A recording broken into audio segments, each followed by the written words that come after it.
Good evening, class.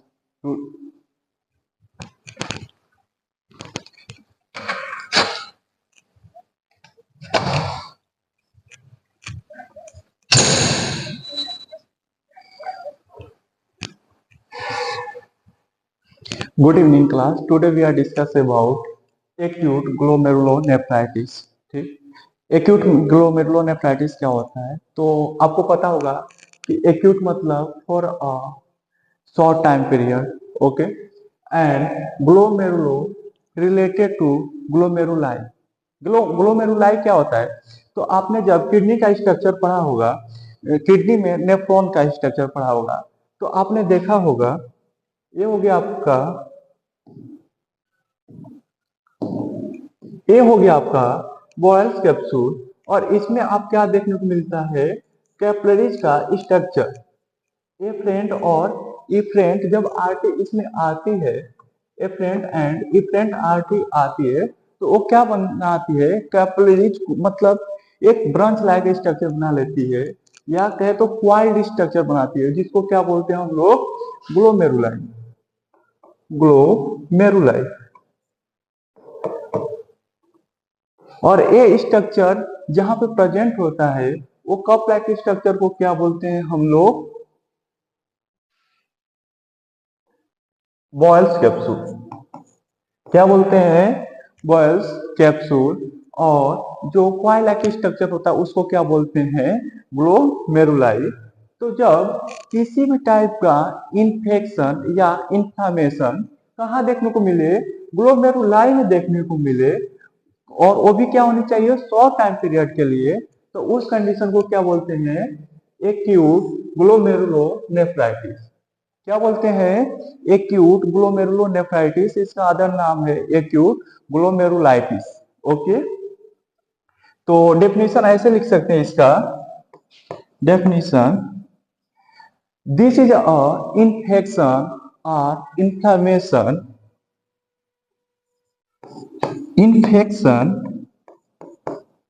infection or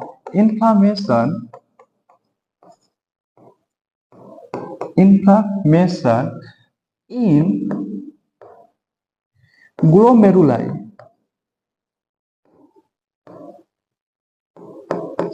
glomeruli क्या होता है? The capillary structure.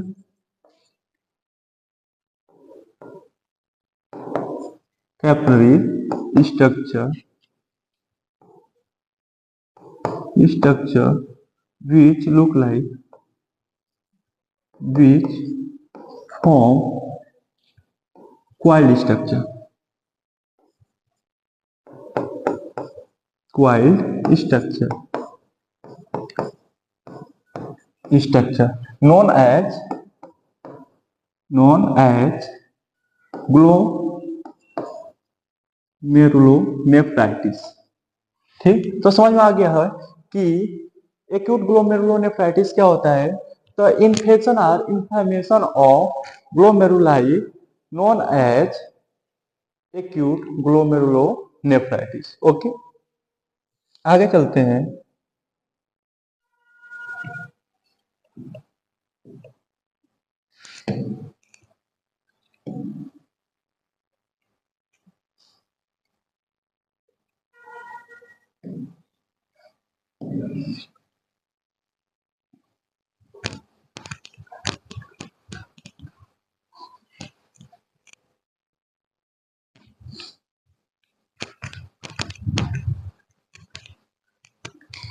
अब हम लोग देखते हैं कॉज ऑफ एक्यूट ग्लोमेरुलोनेफ्राइटिस। ठीक, तो सबसे पहला क्या दिया है? यहाँ पे मान लीजिए ये है कि आपका इन्फेक्शन।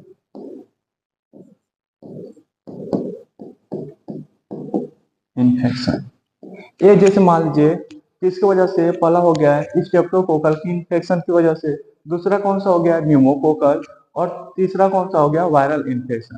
तो इन तीनों की वजह से भी क्या देखने को मिलता है? Acute glomerulonephritis. ठीक, आगे दे रखा है फेरेंजाइटिस। फेरेंजाइटिस भी आगे चल के क्या कर सकता है? यदि फेरिंग्स में किसी टाइप के इन्फेक्शन है, तो वो क्या होगा, ट्रांसमिट होके ब्लड के थ्रू कहाँ तक जाएगा, किडनी में, और किडनी में जो कैपिलरीज है उसको क्या करेगा, इफेक्ट करेगा। कैपिलरी मतलब ग्लोमेरुलाई। ओके, तो ये क्या करेगा, मेनिंजाइटिस की वजह से भी आपको एक्यूट ग्लोमेरुलोनेफ्राइटिस का कंडीशन देखने को मिलता है। आगे देखते हैं पायोडर्मा। पायोडर्मा क्या है, तो एक ऐसा कंडीशन है जिसमें हमारा जो स्किन है इसके नीचे पस का कलेक्शन होने लगता है। तो ये यदि पस का कलेक्शन हो रहा है तो ये ब्लड के कांटेक्ट में आएगा, और ब्लड के कांटेक्ट में आएगा तो क्या होगा, ये भी तो ब्लड के थ्रू ये ट्रांसमिट होगा। और आपको पता है कि कोई भी मतलब ब्लड का रिफाइनरी कहाँ पे होता है, हमारा किडनी में। तो किडनी में जाएगा तो वो क्या करेगा, जो कैपिलरीज है उसको भी इफेक्ट करेगा। तो यदि पायोडर्मा का कंडीशन है तो इसकी वजह से भी क्या हो सकता है, इन्फेक्शन ग्लोमेरुलाई तक जा सकता है, मतलब क्या कर सकता है, एक्यूट ग्लोमेरुलोनेफ्राइटिस का कंडीशन कॉज कर सकता है। उसके बाद है हेरिडिटरी डिजीज।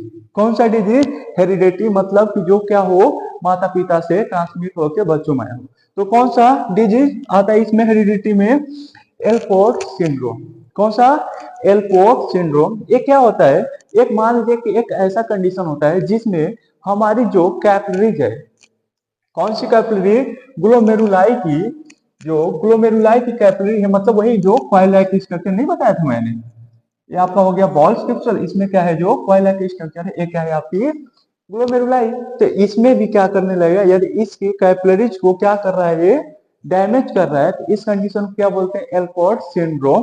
तो इसके वजह से भी क्या हो सकता है, एक्यूट ग्लोमेरुलाइटिस हो सकता है। ओके, लास्ट है आपका टॉक्सिन। यदि हमारे बॉडी में टॉक्सिसिटी इंक्रीज होता है तो वो क्या करेगा, आगे चल के नेक्रोसिस लाइक स्ट्रक्चर, मतलब sorry, necrosis like condition arise कर सकता है। तो इसके वजह से भी क्या होगा, हमारी ग्लोमेरुलाई डैमेज होगा, जिसकी वजह से क्या हो सकता है, एक्यूट ग्लोमेरुलोनेफ्राइटिस।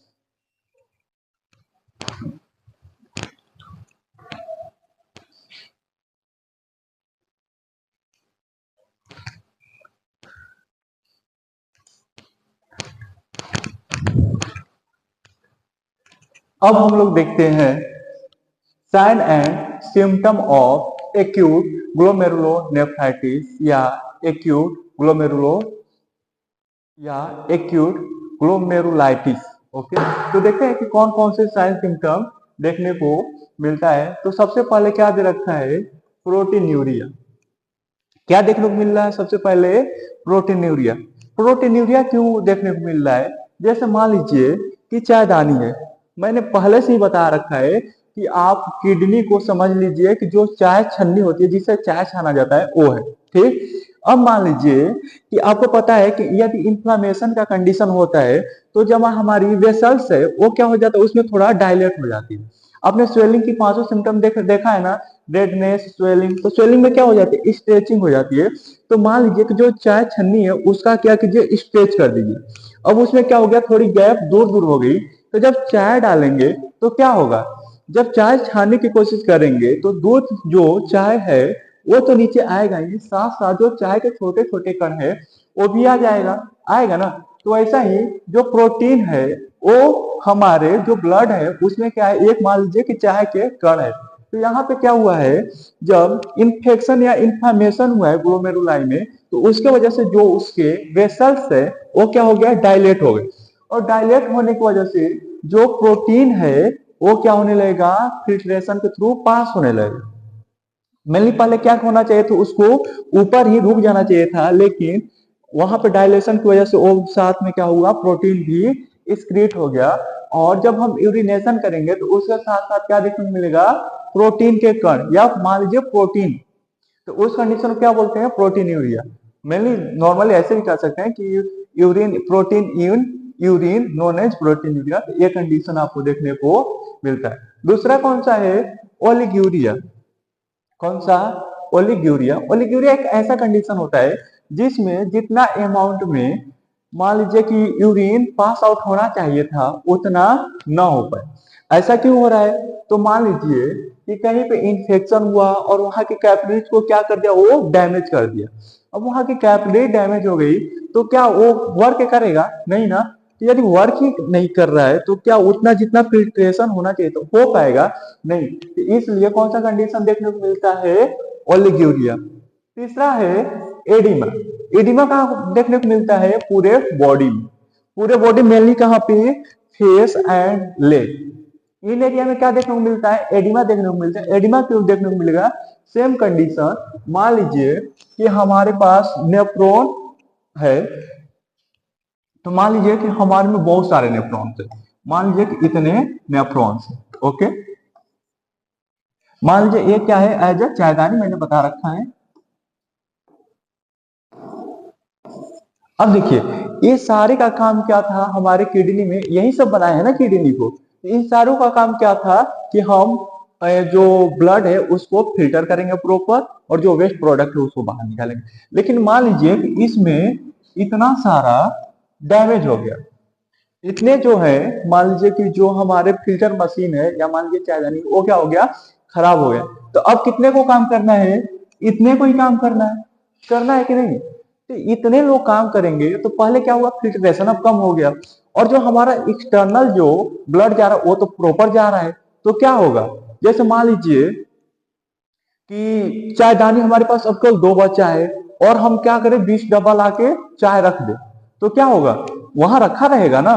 तो वैसे ही हमारा बॉडी है, इसमें क्या हो गया कि मान लीजिए कि ब्लड आके एक्युमुलेट हो गया, लेकिन उसको फिल्टर करने के लिए मशीन केवल कितने हैं, 2 ही है। क्या है, बॉडी में ही रखा रहेगा। तो बॉडी में रखा रहने का मतलब क्या है कि वेट गेन हो रहा है या स्वेलिंग का कंडीशन देख रहा है, फ्लूइड हमारे बॉडी में भरेगा, तो उसकी वजह से क्या देखने को मिलेगा, एडिमा देखने को मिलेगा ना। तो इसलिए क्या देखने को मिल रहा है यहाँ पे, एडिमा। नेक्स्ट है loss of appetite.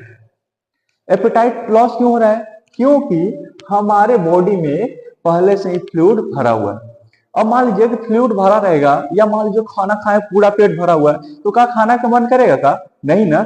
Same condition है, पानी भरा हुआ है शरीर में, तो क्या करेगा, भूख लगेगा नहीं। इसलिए क्या होता है यहाँ पे, लॉस ऑफ एपेटाइट।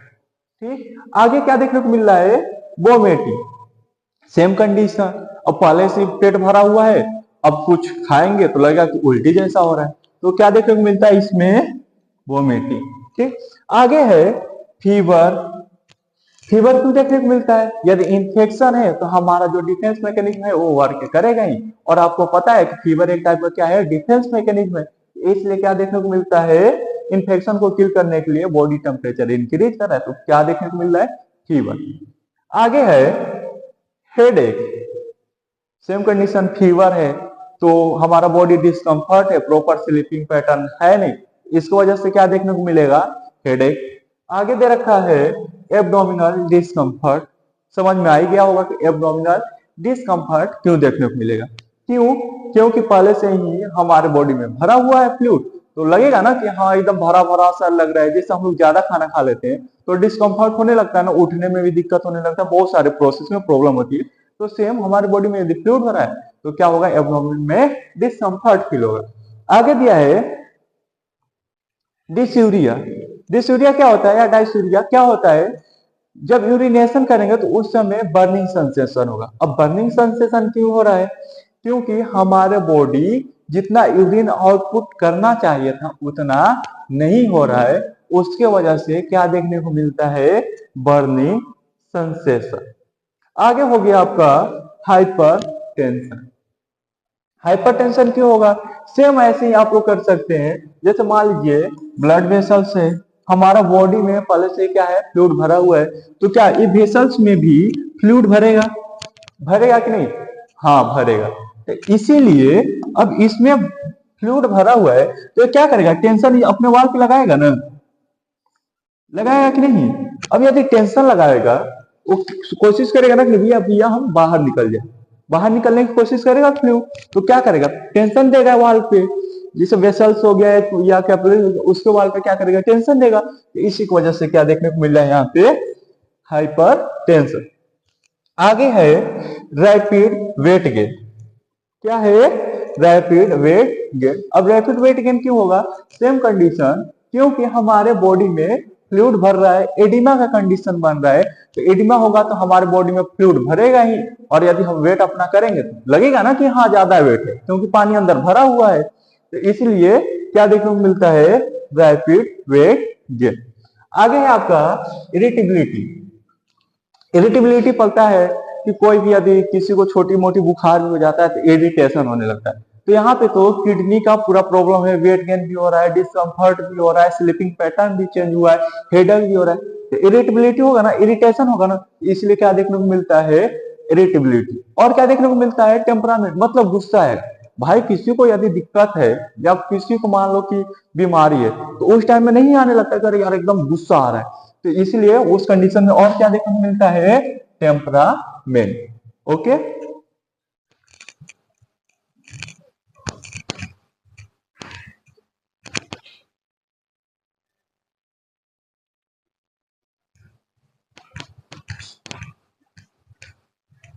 अब हम लोग देखते हैं medical management of acute glomerulonephritis. Okay, तो कौन कौन से मेडिकल मैनेजमेंट कर सकते हैं जब एक्यूट ग्लोमेरुलोनेफ्राइटिस का कंडीशन हो। तो आपको पता है कि जो जो सिम्टम देखने को मिलता है या जो जो कॉज मतलब सॉरी जो जो साइन एंड सिम्टम देखने को मिलता है उसी को ट्रीट करने की कोशिश करते हैं। तो सबसे पहला हमारे में कौन सा सिम्टम देखने को मिल रहा था, हाइपरटेंशन। तो यदि हाइपरटेंशन है तो उसको कैसे ट्रीट कर सकते हैं, एंटी हाइपरटेंसिव ड्रग से। यहाँ पर सबसे पहले क्या प्रोवाइड कर रहे हैं, एंटी हाइपरटेंसिव ड्रग। जो एग्जांपल क्या है, फेलोडिपी। ये क्या है, कैल्शियम चैनल ब्लॉकर है। तो आपको पता है कि कैल्शियम पार्टिसिपेट करता है मसल्स कॉन्ट्रैक्शन एंड रिलैक्सेशन में। तो ये क्या करेगा, यदि वेसल्स बहुत ज्यादा कॉन्स्ट्रिक्ट का कंडीशन है तो इसको क्या करेगा, डायलेट करने की कोशिश करेगा, ताकि क्या हो जाए, जो ब्लड प्रेशर है थोड़ा लो हो जाए, जो हमारा वेसल्स में फ्लूइड है वो कम प्रेशर डाले, किसके ऊपर, वेसल्स के ऊपर। ओके, तो इसके लिए हमने क्या प्रोवाइड कर दिया, एंटी हाइपरटेंसिव ड्रग। सेकेंड है डायरेटिक्स। डायरेटिक्स भी आपको पता होगा किस लिए देते हैं, हमारे यदि बॉडी में एक्सेसिव वाटर है या एक्यूमुलेट है तो उसको एक्सक्रीट आउट, बाहर निकालने के लिए क्या हम लोग देते हैं, डायरेटिक्स देते हैं। तो यहाँ पे इसलिए क्या दे रहे हैं, डायरेटिक्स, क्योंकि हमारे बॉडी में फ्लूइड है ना, इसीलिए क्या दे रहे हैं, डायरेटिक्स। सेकेंड है सॉरी थर्ड है एंटीबायोटिक्स। एंटीबायोटिक्स क्यों देंगे, आपको पता है आइटिस लगा ही है, मतलब इन्फेक्शन, और इन्फेक्शन को ट्रीट करने के लिए एंटीबायोटिक देना जरूरी ही है, तो इसलिए क्या दे रहे हैं यहाँ पे, एंटीबायोटिक्स। आगे आपका एंटी इंफ्लेमेटरी। हमारे बॉडी में स्वेलिंग नहीं है, ठीक, यहाँ पे आइटिस मतलब इंफ्लामेशन नहीं है, इंफ्लामेशन को ट्रीट करना है तो क्या प्रोवाइड करना पड़ेगा, एंटी इंफ्लेमेटरी ड्रग। इसलिए आप क्या दे रहे हैं, एंटी इंफ्लेमेटरी। उसके बाद क्या बोल रहा है, प्रोवाइड लो प्रोटीन फूड। आप ये सोच रहे होंगे पहले ही प्रोटीन बाहर निकल रहा है तो लो प्रोटीन फूड क्यों दे रहे हैं। लो प्रोटीन फूड इसलिए दे रहे हैं क्योंकि हमारे बॉडी को भी एनर्जी की रिक्वायरमेंट है, और यदि एनर्जी चाहिए, और आपको ये भी पता है कि हमारा जो डाइजेशन है वो खराब हुआ पड़ा है, इसलिए तो डायरिया और वोमिटिंग का सिस्टम देखने को मिल रहा था ना। तो हमारा डाइजेस्टिव सिस्टम प्रॉपर वर्क कर नहीं रहा है, तो प्रोटीन यदि देते हैं तो डाइजेशन और नहीं होगा। तो इसलिए हम लोग क्या करते हैं कि लो प्रोटीन फूड उसको प्रोवाइड करते हैं ताकि इजिली डाइजेस्ट हो सके और क्या कर सके, एनर्जी का फॉर्मेशन कर सके। नेक्स्ट है सोडियम रिस्ट्रिक्ट डाइट। हमें ऐसा डाइट देना है जिसमें सोडियम का अमाउंट बहुत कम होना चाहिए। ऐसा क्यों, क्योंकि आपको पता है कि यदि नमक, सोडियम मतलब क्या, NaCl, नमक ही है ना, तो यदि हम नमक दे रहे हैं तो वो क्या करेगा, आपने देखा होगा कि यदि बाहर भी रख देंगे ऐसे नमक तो कुछ दिन बाद गीला हो जाता है ना, भीग जाता है। वो भीगता कैसा है, इसलिए भीगता है क्योंकि जो एयर में मॉइस्चर प्रेजेंट है उसको भी क्या करता है, वो एब्जॉर्ब कर लेता है, क्योंकि उसकी मतलब नेचर ही है कि वो क्या करेगा, वाटर को होल्ड करके रखेगा। तो यदि हमारे बॉडी में भी सोडियम का लेवल इंक्रीज रहेगा तो क्या करेगा, वो भी और वाटर होल्ड करेगा, सॉरी और ज्यादा वाटर को होल्ड करेगा। अब यदि और ज्यादा वाटर को होल्ड करेगा तो हमारा जो बॉडी है उसमें और इन्फ्लामेशन या और ज्यादा एडिमा देखने को मिलेगा। तो इसको ट्रीट करने के लिए हम मेनली क्या करते हैं कि जो नमक उसको क्या करेंगे, कम देंगे, सोडियम क्या करेंगे, कम देंगे, जिससे क्या हो, एडिमा थोड़ा कम हो। आगे क्या दे रखा है, डायलिसिस ड्यूरिंग रीनल फेलियर। अब यदि आगे चल के रीनल फेलियर का कंडीशन देखने को मिलता है तो उसके लिए क्या देना पड़ेगा, हमें करना पड़ेगा हमें डायलिसिस। ओके, धन्यवाद। यहीं पे हमारा ये वीडियो कंप्लीट होता है। नर्सिंग मैनेजमेंट आप खुद से पढ़ सकते हैं।